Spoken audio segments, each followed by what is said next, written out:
here today with Mr. Bobby Rush. How you doing, Mr. Rush? Good, It's Paula. good to see you. Good to see you, always. I heard a lot about you. Now I got a chance to meet you, and I'll just say to you. Same to you, Mr. Rush. It's an honor to have this moment with you, and you've been in the business as a legacy. Forever. So let's talk about Mr. Bobby Rush. Well, speaking about, I've been in the business and what have you. I started recording in the early 50s, and 249 record labels, here I am. You know, had some good, some bad, some ups and downs, but the good overtake the bad, so I'm so blessed and so thankful. I'm still around doing what I do and what I love to do so much. Someone asked me, well, Bobby Rush, you do this and you do that. Someone told me 40 years ago that I was going to make money with this, what I'm doing. They didn't know that I would have played for no money because I love what I'm doing. And I said, well, you mean I can make money for something I do free? You know? But here I am, so I don't want you to try working me now without paying me. Get that out to me. You know what, but you know, I get the same thing when people call me, I go do it because it's something I love to do. Something you want to do. And want to do also. And they like, you didn't get paid. You drive 120 miles just to get to somebody to interview them. But it's about God got it. Yeah.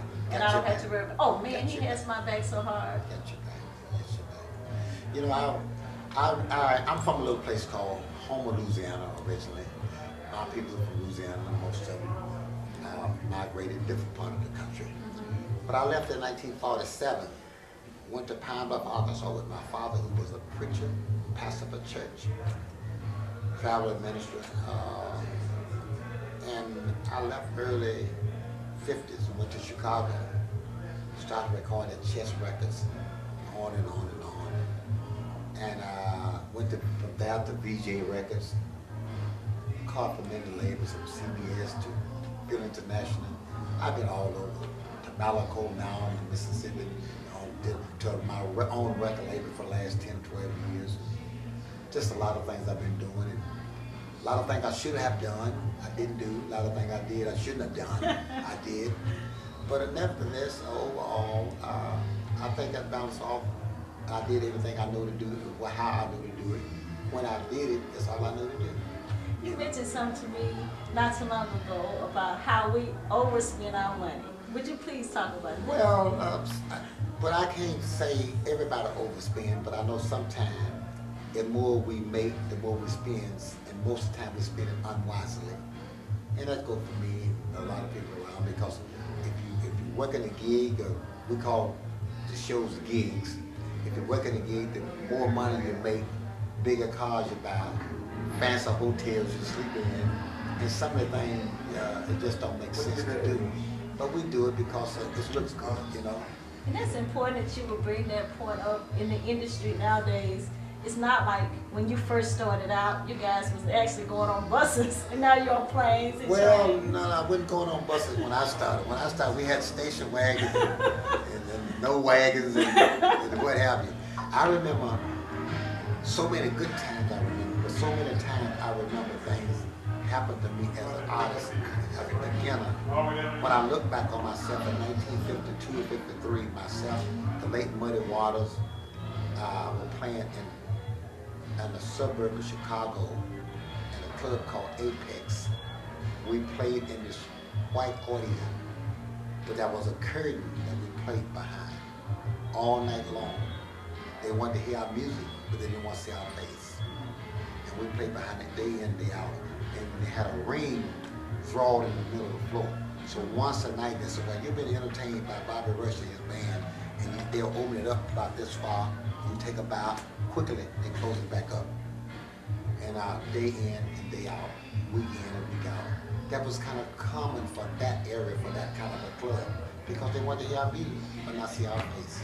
But nowadays, you step out on stage. Well, we step out on stage, but you know, I laugh about it, and thank God that it's not like it used to be, but you know, more things have changed, more it remains the same.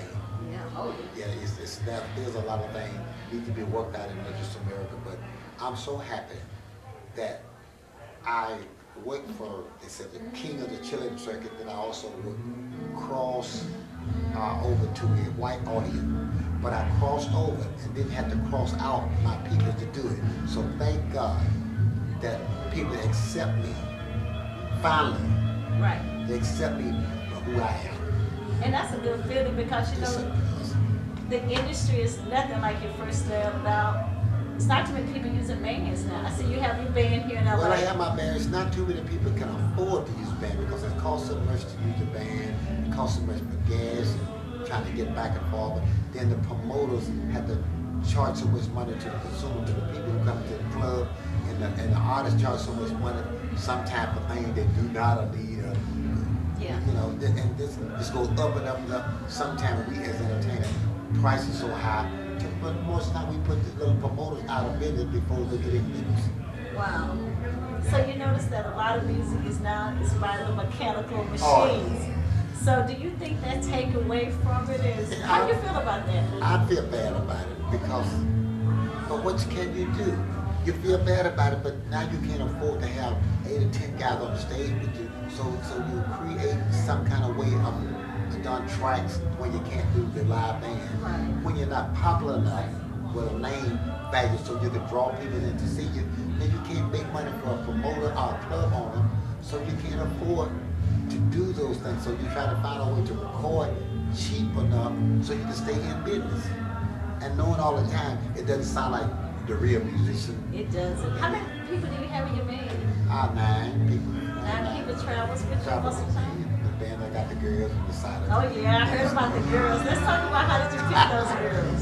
Well, I started because back in the day, I was doing this. Jane Brown, myself, Richard, the Las Vegas Road Show was the kind of thing I kind of based my image up around. And I wanted the girls and the whole shebang. Then I went to the Harlem Club in New York many years ago, and I saw the dancers on the stage, how the audience would come, and most of the time it was a white audience who was coming to see the black girls. I got something happening here. So it's a cross grain of taking myself to another level. And it is a big level for you because they talk about, oh, have you saw Bobby Roy's girls? So I want to give hats off to the young ladies who's in your band. Well, the ladies, they're not out to lure men to come and be a part of their sexual life. They're just ladies who willing to work hard and dance and do what they do to make a living, to take home to their family. Because most of these ladies with me, they have a family. And that's they very got children. They want to take care of their family and live a good life and have things, beautiful things, and homes and what have you. And I met one of the young ladies and she was really nice, and that's a good part about it because people who work around you, you get the vibes of the friendliness that I got when I'm sitting down here with you. The people around me is very good. There's Lois around me, Keela been around me for many years. Another lady with me, she's with me doing jazz, and many other people who've been around me. It's so kind and so wonderful to be with them. I come to love them like they're my little sisters, or like to love my little mothers or what have you. Then the guys in the band been with me a long time. They are great guys. You know, they have Bruce Howard around me.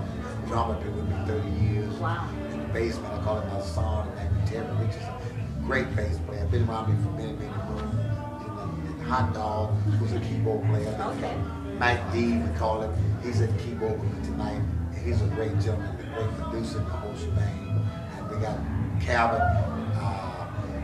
Calvin, we call him Fuzz. Okay. You know, on guitar. And then we got the girls around. It's a family. It sounds like we're finna It's have a a family. lot of fun Oh, tonight. God. I can't wait. We're going to have some fun tonight like we have in the past. Oh, you know, I can't wait. This will be my first time ever seeing you perform Oh, this is your live. first time? My first time, you know, like I say, I hear I about got a couple goosebumps. That's one thing good about omnews.com is I Yeah. get a chance to sit down with someone in your era. I want Let to say. me say something to you. Okay. Let me thank you for what you have done. Let me thank you for what you're doing, what you plan to do, because this is a great thing you're doing. You enlighten people about what I do. Not only about what I do, you enlighten people about music as a whole and people's behind the scenes of the music, who makes the music, why and what reason. And you dig it back of where you come from to where you are now. And that's important because the history of the blues, especially the black entertainment, is we lose the grip of where it's come from. we have lost it even in the clubs. We don't even own any clubs anymore That's where right. we can go get good entertainment. We have no clubs now like back in the day. You could go sit at a club and enjoy a live band. Now it's mostly a disc jockey or whatever. I know you have to run, Mr. Bobby Rush. I want to say thank you so well, much. Thank you so much. I know I'm going to see you tonight, and I can't wait, you Well, guys. come on in, come on in, come on in. I'm already in. This is Paula Moffett from OMNews.com. I want to thank Mr. Bobby Rush and also Dexter Allen. Dexter, Oh, yes, my friend. please, thank you so much, Mr. It's gonna Bobby be Rush. Dexter Allen gonna be great in the business. He is. He's someone that I kind of wrap my arms around because I want to do that. You know, Loretta, who's we call her Miss Lowe, she's another person that kind of puts things around her, Okay. makes some things happen for her because she wants it so bad, and she began to just grab at it from all angles. And I want her to be careful about where she grabs, how she grabs it, Right. because I want her to be successful in learning what she's doing before she get into doing what she plan to do. And that way she have a ground work on the business side of it. Yeah, She the gonna business do side is so important because we can get an illusion That's about the business because we see it just from our That's what I'm eyes, talking but we don't do it. What she'll see what she think is one thing, what it really is another thing. It really is because, you know, I work for a record label, so I know a lot of times kids think just because you see them fine cars on That's TV, right. they go over there and stand on their dotted line. But what happens is you're not going to get no royalty check until later down the line. And I know you still got that coming. I got to let you know. Thank you. That's what I'm talking I about. appreciate you. I want to thank you so God much. bless you with your show, and I know you're going to do well. Bless you for what you're doing, what you have done. Thank you so much. Good night.